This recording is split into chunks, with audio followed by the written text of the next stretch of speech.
Chapter 2 Evasion. That evening, Bella was distracted. No, not just distracted, completely not herself, and it was making me nervous. Worried I'd been pushing her too far with all the college applications, I ran them back to my house before meeting her in her room. She seemed somewhat appeased that they didn't make another appearance, but there was something in her expression that still wasn't right.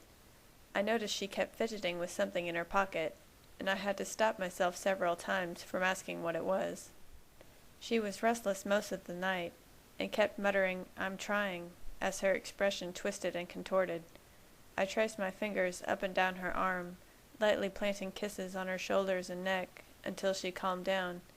Eventually her breathing slowed, and she turned into me, her head resting on my chest as I hummed to her. By morning, all the anxiety of the night had appeared to have vanished. She smiled lazily up at me, and I leaned down to kiss her forehead. "Good morning, my love," I whispered, as she sighed and pulled herself closer. It was hard to let her go, but I knew she needed her personal time in the mornings. I also knew it would only be an hour or so until I'd see her again, and that knowledge was often the only reason I could make myself leave. I ran home to pick up the Volvo while Bella got ready for school. As soon as I entered, Alice was at my side with a disapproving look on her face. "Why won't you let me buy her new clothes? You could give them to her. You know she'd be more likely to accept them coming from you." "Hardly," I mumbled, rolling my eyes. Alice was never going to give up her quest to turn Bella into small-town-style Barbie. "I saw what she's planning to wear today," she said relentlessly. "And she'll look as beautiful as she always does," I retorted, eliciting a pout from Alice. "Why does it matter so much, anyway?" "Is it a crime to want her to look nice? After all, she's going to be my sister someday. I'm just looking out for her." "Might be your sister," I corrected, which earned me another scowl. "I refuse to argue with you about this," she said sternly. "One way or another, Bella is joining this family. Either by transformation or by the two of you making it official, she's going to be my sister. All I have to do is wait to see which happens first." "Right," I said sarcastically. "Like you have to wait to see anything." "Hey, my vision isn't foolproof and you know it. Need I remind you that I didn't even see your proposal coming?" "Neither did I," muttered, somewhat embarrassed. "Besides, Bella hasn't made up her mind yet. Until she does, I'm as blind as you. Now hurry up or you'll be late. You don't want to keep Bella waiting." I sighed as Alice flitted out the front door, letting my mind wander back to the night before the big vote and my quasi-proposal. Though I couldn't be sorry I had said it, a part of me had been kicking myself ever since that night. Marry me first. I inwardly cringed at my completely unplanned, unromantic moment of idiocy. A marriage proposal shouldn't be blurted out, and it certainly shouldn't be offered as a contingency to vampire conversion. I was an absolute fool.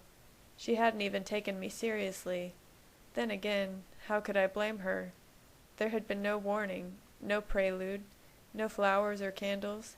There hadn't even been a ring. Not that I didn't have a ring, but that was another matter altogether. Although Bella and I hadn't spoken of it since that night, not a day went by that I didn't imagine new and much more proper ways of proposing to her again. I tried not to focus on the fact that she had basically refused me, deciding that under the circumstances I shouldn't have expected another response. Next time, though, I would make sure everything was perfect. I felt a grin spread across my face, and laughed under my breath at my wandering thoughts. When the time was right, I reminded myself. I knew Carlyle was home, and I wanted to talk to him about Jacob's theory on our being the cause of the werewolf infestation, but I knew there wasn't time.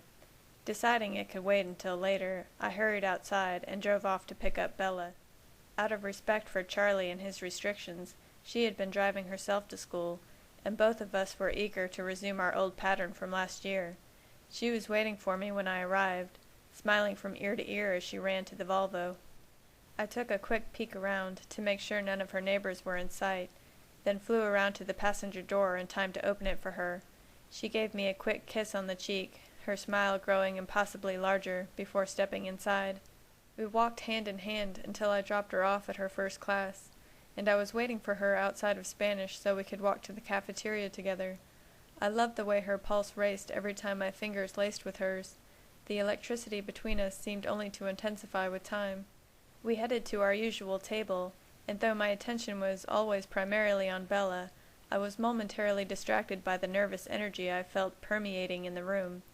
Nearly every mind around me was frantic, worrying about finals, wondering what they were going to wear to prom, running through lists of graduation details. It was deafening. "Have you sent your announcements yet?" Angela asked Bella the moment we sat down. "I just know I'm the last one to get them out. Where did the time go? How could I let this happen?" Her thoughts didn't stop racing, and I wondered how she would even hear Bella's answer. "No, there's no point, really. Renee knows I'm graduating. Who else is there?" "With all that time she's saving not sending out invitations, you'd think she'd let me take her shopping once." I looked up to see Alice frowning at Bella, and gave her a swift kick under the table. The last thing I wanted was for Bella to feel uncomfortable. She looked perfect to me. "How about you, Alice?" Angela asked, stopping Alice's less-than-kind thoughts in their tracks. "All done," she said triumphantly. I rolled my eyes. Had we really needed another graduation announcement mounted on the wall? Esme had smiled proudly, as always, insisting there was no harm in letting her have a little fun with what would otherwise be a very mundane event for all of us. "Lucky you," Angela mumbled. "My mother has 1,000 cousins, and she expects me to hand-address one to everybody. I'm going to get carpal tunnel. I can't put it off any longer, and I'm just dreading it." "I'll help you," Bella said cheerfully, "if you don't mind my awful handwriting." I smiled, happy to see Bella getting to spend time with her friends again.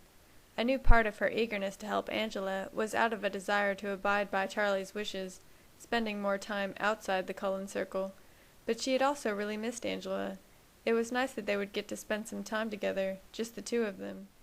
Maybe I'd reach out to some of her friends as well, and try to earn back their trust. It would be a difficult task, with so many of them still harboring resentment towards me, but they were important to Bella, and that made me want to try. I glanced back over to Bella, who was absolutely beaming as she made plans to go to Angela's house. She explained how Charlie had finally lifted her sentence, and Angela's eyes lit up.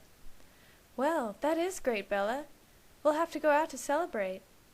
"You have no idea how good that sounds." "What should we do?" Alice asked innocently, while her mind raced through various options she considered appropriate levels of celebration. "Surely if I took her shopping in Paris, she'd have to let me buy her something, right? I mean, it would be absurd to travel all that way and come back empty-handed. Oh, maybe Rome. It really was a shame she didn't get to enjoy Italy. Don't you think we should help her get some real use out of that passport?" I was about to give Alice another not-so-subtle kick, but Bella had already seen the look in her eyes. "Whatever you're thinking, Alice, I doubt I'm that free." "Free is free, right?" "I'm sure I have some boundaries, like the continental United States, for example." Though Angela and Ben both started laughing, Alice looked absolutely crestfallen, and I had to stifle my own laughter. Even without the benefits of mind-reading, Bella knew Alice almost as well as I did. "So what are you doing tonight?" Alice asked, defeated. "Nothing," Bella insisted. "Look, let's give it a couple of days to make sure he wasn't joking. It is a school night anyway." "Well, let's celebrate this weekend then." "Sure," Bella answered, somewhat wearily. Alice's smile reappeared as her mind launched into another series of outrageous things Bella would never agree to. At least she was keeping her plans within the country this time. The conversation shifted quickly into a light-hearted discussion of where they were going to drag Bella off to. It didn't escape my notice that Bella's earlier enthusiasm was slowly dissipating, and I took her hand in mine, silently assuring her she didn't have to do anything she didn't want to. Her expression grew distant, and I was starting to worry that there might be more to it than her usual aversion to attention and people doing things for her. I was watching her carefully, and I was about to see if she wanted to leave when Alice abruptly stopped talking.